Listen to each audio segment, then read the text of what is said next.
नमस्कार दोस्तों, स्वागत है आपका केटी वॉइस स्टोरीज चैनल में।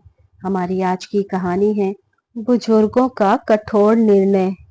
कमला जी अपने कमरे में कैलाश जी को सूप पिला रही थी कि उनकी बहू कविता माँ जी करके चिल्लाते हुए उनके कमरे में आई। तो देखते ही उनकी त्योरियां चढ़ गई और चिल्लाते हुए बोली, कितनी बार कहा है माँ जी आपको कि दोपहर में 3 बजने से पहले मुझे मेरी कॉफी मिल जानी चाहिए। आपको समझ में नहीं आता? कब से गला फाड़ रही हूँ कॉफी के लिए। एक तो आप लोगों की वजह से मुझे सारा ऑफिस का काम घर से ही करना पड़ रहा है। अपनी सारी कमाई पापा जी तो आपके जोड़ों के दर्द में खर्च कर देते हैं, लेकिन आपसे बहू के लिए एक कॉफी तक नहीं बनाई जाती। चलिए, अब बैठे बैठे मेरा मुंह क्या ताक रही है? जल्दी से मेरी कॉफी बनाकर मेरे कमरे में पहुंचाइए और बाजार से कुछ फल भी लेकर आइए।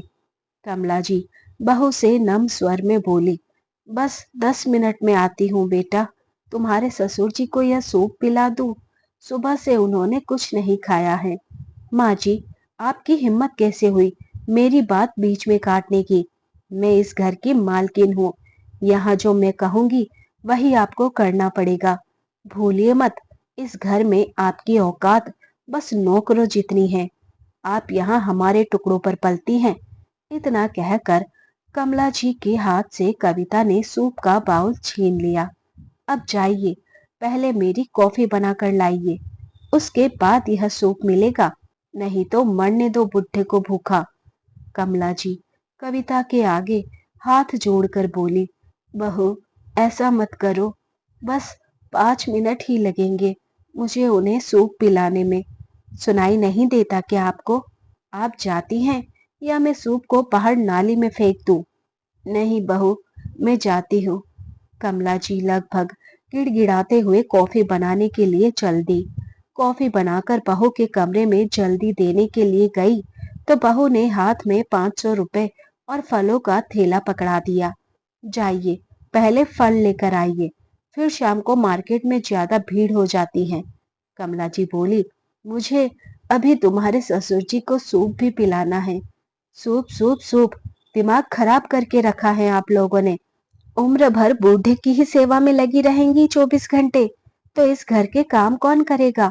इलाज करवाना है ना उस बुढ़े का, तो चुपचाप बाजार जाइए। कमला जी की आंखों में अपने पति को भूखा देख आंसू उतर आए थे। उधर कैलाश जी भूख के मारे तिल मिला रहे थे और उनकी आंखें सिर्फ कमला जी को ही निहार रही थी कि कब वह उनके लिए खाने को कुछ लेकर आए।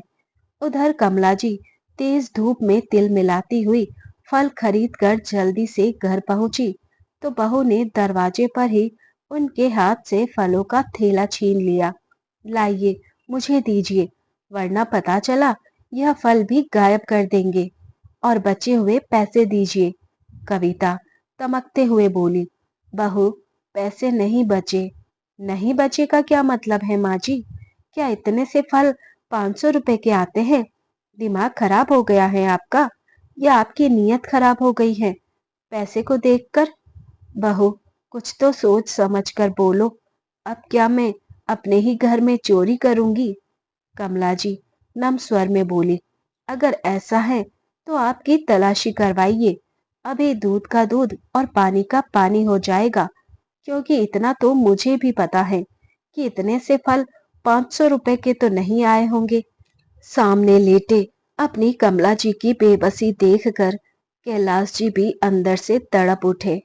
एक पैसे की बेईमानी नहीं की कमला जी ने आज तक किसी के साथ, और बहू ने आज उन पर इतना बड़ा इल्जाम लगा दिया। यह सोचकर ही उनकी आंखों में आंसू आ गए। यह क्या माँ जी? कविता ने जैसी कमला जी की कमर में घुसे साड़ी के पल्लू की गांठ खोली तो वह एकदम हैरानी से बोली, यह क्या है बुढ़िया? 100 रुपए? और यह पेड़ा, यह कहाँ से आया? शर्म नहीं आती पैसे चुराते हुए?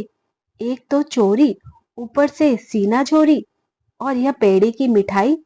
पैर कब्र में अटके पड़े हैं पर जीभ चटकारे मारने नहीं भूल रही हैं। आपकी हिम्मत कैसे हुई बचे हुए पैसों से यह पेड़ा लाने की?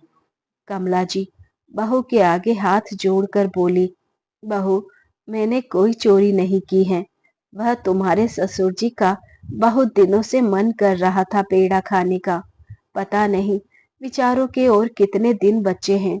और 100 रुपए इसीलिए अपने पास रखे, क्योंकि कभी कभी तुम्हारे घर से जाने के बाद तुम्हारे दोनों बच्चे हमसे दुकान की चीज खाने के लिए कुछ ना कुछ पैसे मांगते रहते हैं। और तुम तो जानती हो हमारे पास 1 रुपया भी नहीं है। बस इसीलिए रखे थे। पर इतना बड़ा इल्जाम मत लगाओ। बुढ़ापे में यह सब अब बर्दाश्त नहीं होता। वो हो हम यहाँ दिन रात मेहनत करके पाई पाई जोड़ते हैं, तब जाकर अपने खर्चे पूरे कर पाते हैं। और आप तो पैसे ऐसे उड़ा रही हैं जैसे हमारे पास कोई पैसों का पेड़ लगा हो। यह क्यों नहीं कहते हैं कि बुढ़ापे में भी आप लोगों की जीभ चटकारे मारना नहीं भूलती, और बिल मेरे बच्चों के नाम का फाड़ रही हैं। इतना कहकर कविता ने पेड़ा और 100 रुपए कमला जी के हाथ से छीन लिए। बड़ी आई उस बुढ़े को पेड़ा खिलाने वाली। कमला जी बहू के पैरों में गिड़गिड़ाती हुई बोली, बहू, ऐसा मत करो। पेड़ा मुझे वापस कर दो। बदले में चाहे मुझे आज का खाना मत देना। सॉरी माँ जी, पर यह तो आपको मिलने से रहा। चलिए हटिए, मुझे और भी काम है। इतना कहकर कविता पेड़ा खाते हुए अपने कमरे में चली गई। कमला जी कितने मन से कैलाश जी के लिए उनकी पसंद का पेड़ा लाई थी। कैलाश जी को पेड़ा बहुत पसंद था। वर्षों हो गए थे उन्हें यह सब खाए हुए, पर बहू से वह भी बर्दाश्त नहीं हुआ।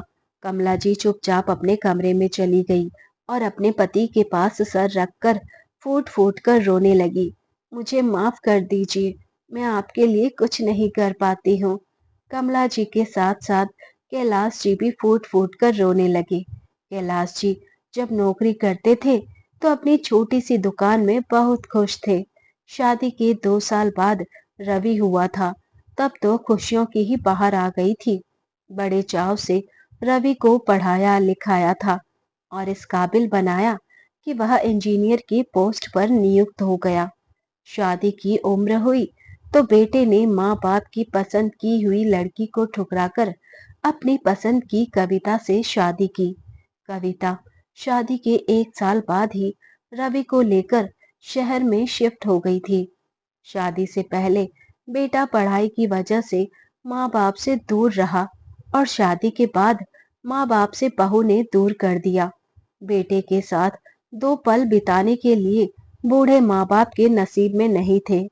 बेटे के साथ रहने का सपना उनका सपना ही बनकर रह गया था। लेकिन फिर भी दोनों अपनी दुनिया में खुश थे। कैलाश जी की भी धीरे धीरे अब उम्र होती जा रही थी और उन्हें कई बीमारियों ने घेर लिया था, जिस कारण उन्हें बेटे के पास जाकर इलाज करवाना पड़ा। लेकिन बहू से यह बर्दाश्त नहीं होता कि उसके सास ससुर ने यहाँ आकर उनकी प्राइवेसी ही खत्म कर दी है। आए दिन वह कमला जी को इतने काम देती कि वह थककर चूर हो जाती। घर का काम, बाजार का काम सब कमला जी से करवाती थी। इतना सब करने के बाद भी उनके खाने पीने पर पाबंदी लगाती रहती। यह आज पहली बार नहीं हुआ था कि कविता ने उन पर इल्जाम लगाया था। कमला जी जब भी बाजार से फल सब्जी खरीद कर लाती और 1 रुपए भी ऊपर नीचे हो जाता तो उसका इल्जाम भी कमला जी पर ही लगता था कि उन्होंने पैसे रख लिए हैं। अभी कुछ दिन पहले की ही बात है। माँ जी 1000 रुपए अपने सब्जियों और फलों में ही उड़ा दिया। आपको पैसे दे देकर थक गई हूं मैं। आपको तो बस पैसा उड़ाने का मौका मिलना चाहिए। कभी बहुत सारे फल ले आती हो तो कभी खाने पीने का बहुत सारा सामान। मैं और मेरे पति कितनी मेहनत करते हैं ऑफिस में, तब जाकर यह सारा सामान ला पाती हैं। आप मेरे बच्चों के लिए मुझसे ज्यादा चीज आप लोग ले आते हो। इतनी फिजूल खर्ची करने की क्या जरूरत है? कविता कमला जी से गुस्से में बोली। कमला जी बोली, बहू, शायद तुम जानती नहीं कि फल और सब्जियां कितनी महंगी हो गई हैं। 50 या 60 रुपए से नीचे कोई सब्जी नहीं मिल रही और फल भी बहुत महंगे हो गए हैं। और रही बात पैसे उड़ाने की, तो मैं और तुम्हारे पापा जी ही नहीं रहते इस घर में, जो सारा सामान हम ही खा जाते हैं। तुम, बेटा, रवि और तुम्हारे 2 बच्चे भी इस घर में रहते हैं। यह सारे फल और सब्जियां घर में रहने वाले प्रत्येक सदस्य के लिए आती है, मगर तुम्हें सिर्फ मेरा और तुम्हारे ससुर का खाना ही नजर क्यों आता है? जब भी मैं और तुम्हारे पापा जी घर में कोई भी खाने पीने की वस्तु आदि लाते थे, तो वह सभी के लिए होती थी। और तुम तो अच्छे से जानती हो कि तुम्हारे बच्चों को फल कितने ज्यादा पसंद है। इसीलिए मैं रोज 2 प्रकार के फल जरूर लाती हूँ। बहू, तुम और रवि तो पूरा समय ऑफिस में रहते हो।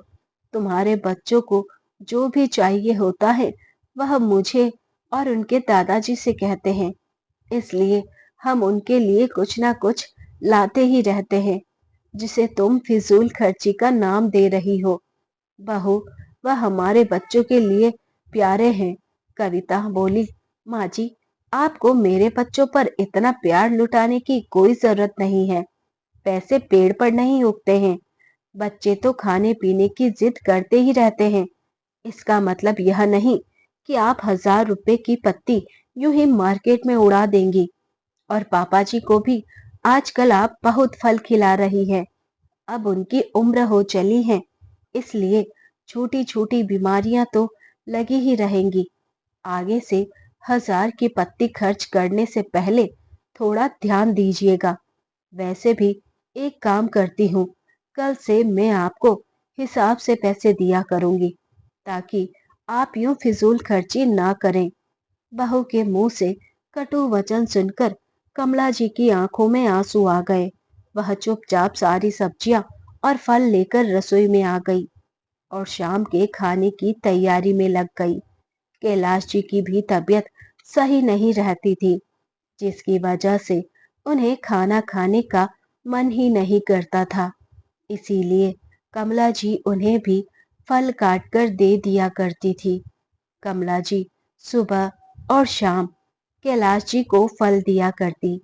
यही वजह थी कि बहू कविता आज कमला जी पर भड़क रही थी। कैलाश जी भी फल बड़े चाव से खा लिया करते थे, क्योंकि उन्हें खाना खाने की इच्छा नहीं होती थी। जब से कैलाश जी रिटायर्ड हुए थे और बीमारी की वजह से बेटे के घर जाकर आना पड़ा था, दोनों ही कमला जी और कैलाश जी को हर बात तुम्हें रोकने लगे थे। यहाँ तक कि घर की जरूरत की चीज जैसे सब्जी और फलों के पैसे का भी हिसाब रखने लगे थे, जबकि दोनों पूरे घर परिवार के लिए सारा सामान लाते थे।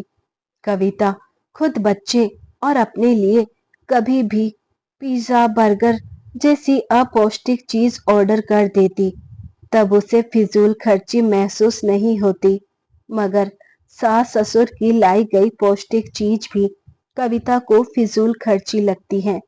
और जब से कैलाश जी की तबीयत ज्यादा खराब हुई थी, तब से कविता ने कुछ ज्यादा ही रोक टोक करना शुरू कर दिया था, क्योंकि कैलाश जी के पीछे जो दवाइयों का खर्चा हो रहा था, वह भी कविता को सहन नहीं हो रहा था।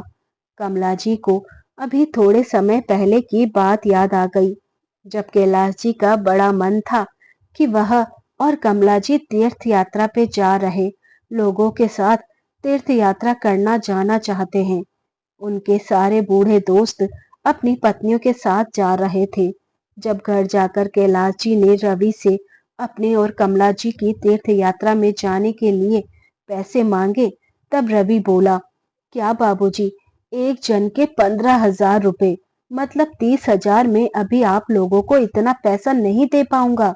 आखिर मेरे अपने और बच्चों के भी खर्चे मेरे सामने पड़े हैं। कविता गुस्से में बोली, बाबूजी, इस उम्र में भी क्या आप लोगों को घूमने की पड़ी है? चुपचाप घर में बैठिए और यहाँ बगल के मंदिर ही हो आइए। तीर्थ यात्रा में जाकर इतना खर्च करने की क्या जरूरत है? भगवान तो सब जगह एक ही होते हैं। कैलाश जी और कमला जी की पूरी जवानी बच्चों को पढ़ाने लिखाने और जिम्मेदारियां निभाने में गई थी। इसलिए कैलाश जी ने सोचा था कि रिटायर्ड हो जाऊंगा और साथ में सारे दोस्त होंगे तो तीर्थ यात्रा करना भी आसान रहेगा। मगर बेटे बहू की ऐसी बात से वह दुखी हो गए थे और मन ही मन घुटने लगे थे। उनके बाद ना वह किसी से ज्यादा बात करते थे और ना कहीं जाने की बात करते थे। बीमारी के चलते कैलाश जी ने खाना पीना भी बंद कर दिया था। एक दिन जब कमला जी कैलाश जी से बोली, आप आजकल ज्यादा बात भी नहीं करते, ऐसे लगता है जैसे अंदर ही अंदर आप किसी बात से उदास हो। क्या हुआ है, आप मुझे तो बताइए। कैलाश जी बोले, कमला पूरी उम्र बिता दी बच्चों को बड़ा करने में, उनकी ख्वाहिशों पूरी करने में, मगर आज मेरा बेटा मेरी इतनी सी ख्वाहिश पूरी न कर पाया। मैं तो सिर्फ तुम्हें लेकर तीर्थ यात्रा पर जाना चाहता था, मगर बेटे बहू के पास हमारे लिए इतना पैसा भी नहीं है कि एक समय था जब आत्मसम्मान से जीते थे हम दोनों, मगर आज बेटा बहू के राज में सम्मान ही नहीं रहा हमारा। कमला जी बोली, आप फिक्र मत कीजिए, और अगर आप यूँ खाना पीना छोड़ देंगे तो सोचिए मेरा क्या होगा। क्या मैं आपके बिना जी पाऊंगी? आप जल्दी से स्वस्थ हो जाइए। कैलाश जी भी पत्नी की बहुत फिक्र करते थे। उन्होंने फिर से पत्नी के साथ सुबह शाम टहलना शुरू किया और पोते पोती संग खेलना शुरू किया। कमला जी उनके खाने पीने का खूब ख्याल रखने लगी और कैलाश जी की भी तबीयत में काफी सुधार आ गया। एक दिन बहू कविता ऑफिस से आई तो देखा सास ससुर घर में नहीं थे। फिर रसोई में गई तो उसने देखा कि खाना भी नहीं बना हुआ था। वह रवि से गुस्से में बोली, तुम्हारे माँ पिताजी की आजकल कुछ ज्यादा ही पढ़ निकल आए हैं, रोज टहलने चले जाते हैं, दोनों अपना खुद का इतना ज्यादा ध्यान देते हैं कि हम दोनों का ध्यान ही नहीं है इन्हें। मम्मी जी ने तो आज खाना भी नहीं बना कर रखा है। वह जानती हैं कि हम दोनों थक कर ऑफिस से आते हैं तो आकर मुझे खाना नहीं बन पाता है। रवि बोला, यार अब बस, मुझ पर मत भड़का करो। मम्मी खाना बनाकर नहीं गई तो उसमें मेरी क्या गलती है? मम्मी को आने दो, फिर मैं उन्हें बोल दूंगा कि खाना हमेशा तैयार करके जाया करो। तुम्हारी बहू दिन भर ऑफिस में काम करती है और तुम खाना भी नहीं बनाकर रख सकती। कविता बोली, हाँ वह तो तुम बोल दोगे मुझे पता है, मगर अभी फिलहाल तो कुछ बाहर से ऑर्डर करो, बहुत भूख लग रही है। रवि बाहर से खाना ऑर्डर करता है। थोड़ी देर में ऑर्डर किया हुआ खाना आ जाता है। रवि और कविता दोनों बच्चे खाना खाने लगते हैं। कमला जी और कैलाश जी भी बाहर टहलकर आ चुके थे। उन्हें देखकर रवि बोला, आज आप दोनों ने बहुत समय लगा दिया टहलकर आने में। मम्मी, खाना बनाकर जाना चाहिए था आपको। जब देर से आने का इरादा था तो कम से कम खाना तो बनाकर जाती। आपकी बहू थक कर आती है तो क्या वह घर का काम भी करेंगी? हमने हमारे लिए खाना ऑर्डर कर दिया है। पापा को बाहर का खाना खाने की आदत नहीं है, तो आप आपका और पापा का खाना घर पर ही बना लीजिए। आपकी बहू थक गई है, वह आराम करने जा रही है। कमला जी बोली, बेटा चिंता मत करो, हम लोग भी बाहर से खाना खाकर आए हैं। दोनों यह सुनकर हैरानी से देखने लगे। कविता बोली, बाहर से क्यों खाकर आए हो? कमला जी बोली, बहू हमें भी कभी कभी तुम्हारी तरह बाहर से खाना खाने की इच्छा होती है। कि इच्छाएं तो सभी के मन में होती हैं, बुढ़े हो या जवान हो। मतलब यह तो नहीं होता कि अब हम लोगों की उम्र नहीं रही, यह हम अपने शौक छोड़ दें। हाँ यह बात और है कि तुम दोनों ने हम दोनों बुढ़े को किनारे कर दिया है। रवि और कविता खाना खाते खाते उठ गए और कविता बोली, मम्मी जी आपके तेवर कुछ बदले बदले दिखाई दे रहे हैं। तो कैलाश जी बोले, हाँ बहू, कमला जी के तेवर मेरी वजह से ही बदले हुए दिखाई दे रहे हैं। अब से हम दोनों तुम लोगों के साथ नहीं रहेंगे। अब मैं बिल्कुल ठीक हूँ और हम लोग हमारे लिए किराए का मकान देखने गए थे जो हमें पसंद आ गया है। कल से ही हम वहां रहने जा रहे हैं। और बेटा हम दोनों थोड़े दिनों बाद तीर्थ यात्रा पर भी जा रहे हैं। मेरे रिटायर्ड होने के बाद जो पेंशन मुझे मिल रही है वह बैंक में उन्हीं पैसों के साथ जमा हो रही है जो पैसे मैं तुम्हारे नाम करना चाहता था। मगर अच्छा हुआ, वक्त रहते तुम दोनों ने हमें अपना असली रूप दिखा दिया। मेरे पास बैंक में इतने रुपए तो हैं ही कि हम दोनों अपना बुढ़ापा अच्छे से काट सके। यहाँ तुम दोनों ने तो फल और सब्जी तक का मोहताज बना दिया। कमला जी बोली, बहू, इतने दिनों से हम दोनों टहलने जा रहे थे। वहां पता चला कि बहुत से लोगों को ऑफिस के लिए टिफिन की आवश्यकता है, तो मैं उनके टिफिन के ऑर्डर भी ले लिए हैं, क्योंकि अभी भी इन बुढ़ी हड्डियों में इतनी ताकत है कि सभी के लिए खाना बना सकती हूँ। तो 2 दिन बाद वह काम भी शुरू करने वाली हूँ, जिससे घर बैठे कमाई भी हो जाएगी और मैं आत्मसम्मान से जी पाऊंगी। क्योंकि जिन बच्चों के लिए अपना सब कुछ दे दिया वह तो हमारा सम्मान ही नहीं कर पाए, उल्टा मुझे नौकरानी बनाकर रख दिया और हमें पैसों पैसों को तरसा दिया। कमला जी और कैलाश जी अपने कमरे में जाकर अपना सामान पैक करने लगे। रवि और कविता सोचने लगे कि मम्मी पापा अगर घर से चले गए तो घर और उनके बच्चों को कौन देखेगा, रोज खाना कौन बनाएगा। दोनों मम्मी पापा के भरोसे अपने बच्चों को छोड़कर बेफिक्री से ऑफिस चले जाते थे।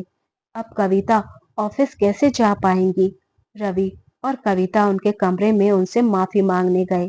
कविता बोली, मुझे माफ कर दीजिए मम्मी जी, मैं मेरे किए पर पछता रही हूँ। रवि भी पीछे पीछे बोला, पापा हमें यूं छोड़कर मत जाइए। मगर कमला जी और कैलाश जी बोले, हम भी सम्मान से जीना चाहते हैं, इसलिए बेहतर है कि हम तुम दोनों से दूर रहें। दूसरे दिन ही कैलाश जी और कमला जी बेटे बहू का घर छोड़कर चले जाते हैं, आत्मसम्मान से जीने, जहाँ किसी के ताने ना सुनने पड़े, जहाँ कहीं जाने से पहले बेटे बहू की इजाजत ना लेनी पड़े, जहाँ किसी का मोहताज ना होना पड़े। दोस्तों, कभी भी हमारे घर के बुजुर्गों को इतना कठोर निर्णय लेने पर विवश ना करें, क्योंकि अगर आप उन्हें प्यार और सम्मान देंगे तो बदले में वे लोग आपको दोगुना प्यार और सम्मान देंगे। हमेशा उनकी भावनाओं की कद्र कीजिए। उम्र होने का मतलब यह नहीं होता कि उनके खाने पीने की इच्छा नहीं होती या फिर वह कहीं घूमने नहीं जा सकते हैं। तो दोस्तों, ये थी हमारी आज की कहानी। उम्मीद करती हूँ पसंद आई होगी। ऐसी और कहानियां सुनने के लिए बने रहिए हमारे साथ। वीडियो को लाइक शेयर कीजिए, चैनल पर नए हैं तो सब्सक्राइब कीजिए। मिलते हैं नई कहानी के साथ, तब तक धन्यवाद।